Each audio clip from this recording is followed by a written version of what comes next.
Hello guys, welcome to scholars Adda. आज के इस वीडियो में हम यूनियन एंड इट्स टेरिटरीज के बारे में पढ़ेंगे, उसका कॉन्स्टिट्यूशनल प्रोविज़न पढ़ेंगे। ये इस वीडियो का पार्ट फर्स्ट है। तो कॉन्स्टिट्यूशन में union and its territories 1 to 4 article में मेंशन है। तो आर्टिकल 1 क्या कहता है? Name and territory of the union. Okay, name India that is Bharat. यहाँ पे there was a conflict in constituent assembly कि जो कंट्री का नाम है वो इंडिया रखा जाए या भारत। फिर ये डिसाइड हुआ कि चलो दोनों रख देते हैं, इंडिया दैट इज़ भारत, क्योंकि भारत कहीं ना कहीं एक नेशनलिज्म की फीलिंग लाता है। लाइक भारत माता की जय, ये सही लगता है। और इंडिया माता की जय it's some bit odd.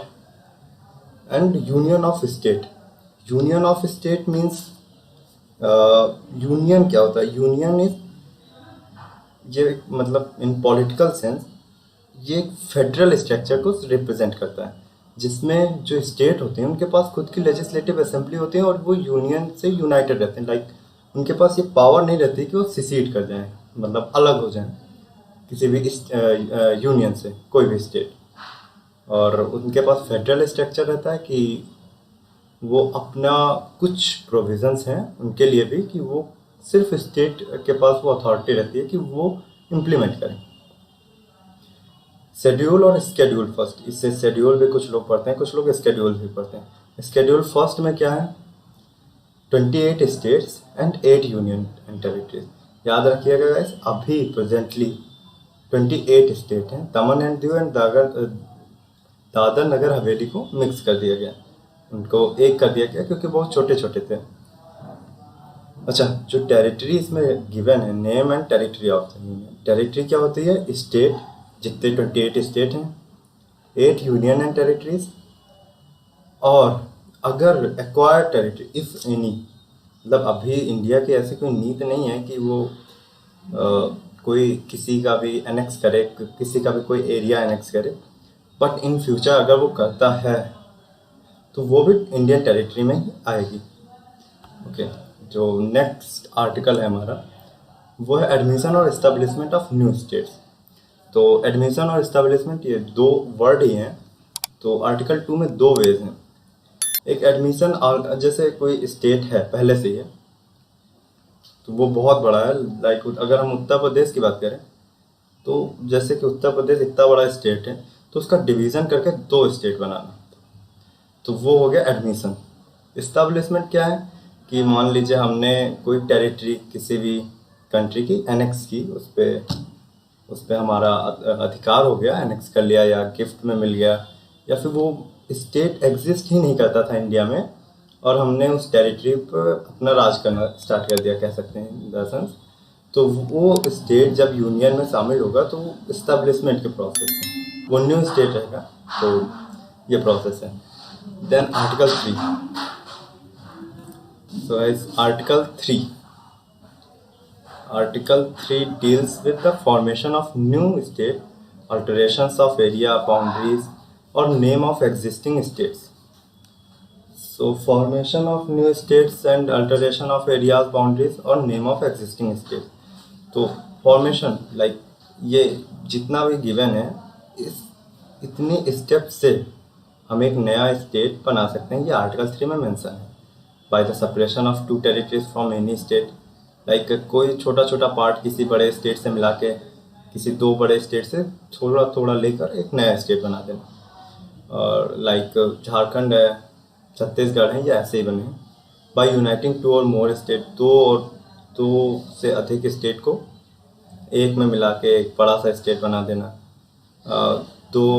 Bye uniting parts of state, state के कुछ पार्ट को यूनाइट करके एक नया स्टेट बना देना।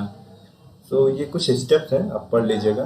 इसमें diminish the area of any state, कुछ भी इतना डिफ़िकल्ट नहीं लग रहा है कि मैं एक्सप्लेन करूं। तो next let's go with reorganisation. मतलब उसमें तो ये बताया था कि स्टेट को हम कैसे बना सकते हैं। लाइक इसमें ये पता तो है कि ये स्टेप्स हैं जिसके द्वारा हम स्टेट बना सकते हैं। तो वो प्रोसेस क्या है?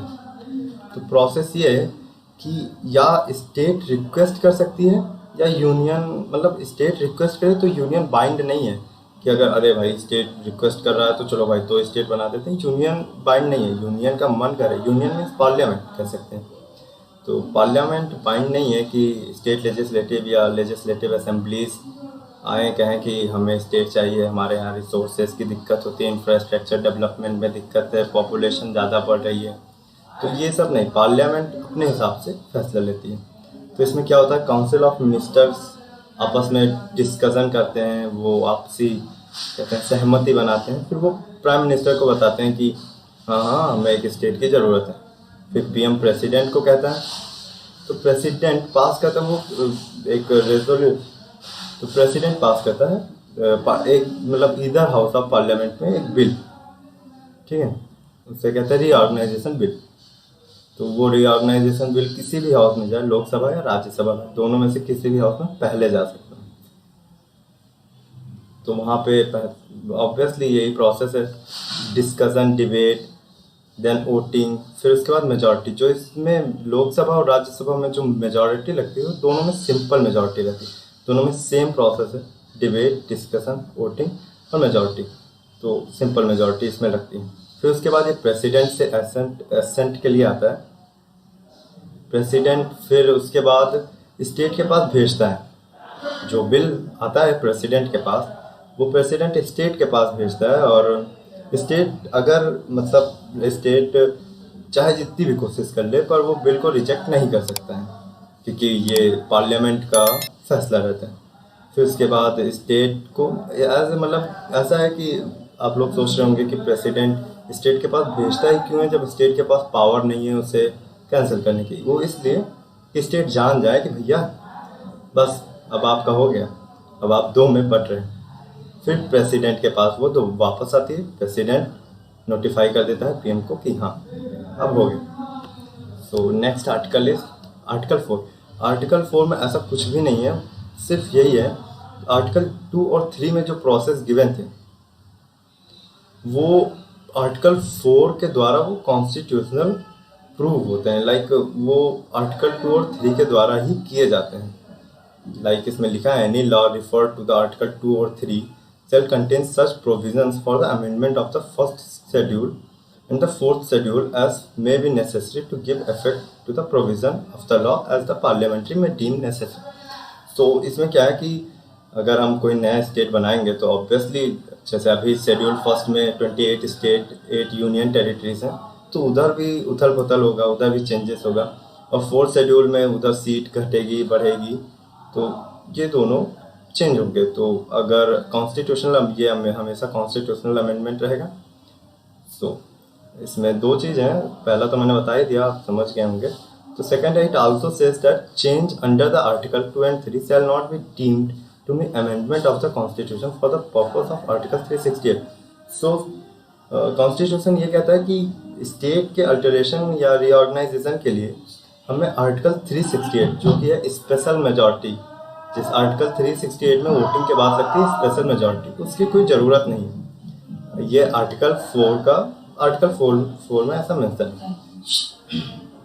सो गाइस आज के लिए इतना ही, and hope you like the video. If like, then hit the like button, and yeah, don't forget to give the feedback in the comment section, and then part second will be coming tomorrow. Okay. Thank you.